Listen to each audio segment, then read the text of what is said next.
Three people shared an amount of 300,000 cedis in the ratio 1:2:3. Find the highest amount received. This is a multiple choice question, and so we will solve the question, and then after that we will pick the correct option.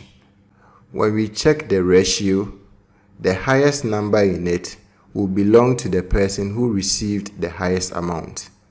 The ratio is 1:2:3. The highest number is 3.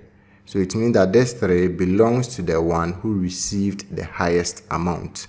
The highest amount that was received will be given by 3, which will be the part of the ratio that belongs to the person who received the highest amount, divided by the sum of the 3 numbers in the ratio. So 1 plus 2 plus 3 times the total amount of money that was shared, which is 300,000 cedis.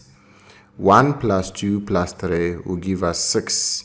So the highest amount received will be equal to 3 divided by 6 times 300,000. And this will give us 150,000 cedis. So it means that the person who received the highest amount of money got 150,000 cedis. When we look through the options, we can see that the correct option is C.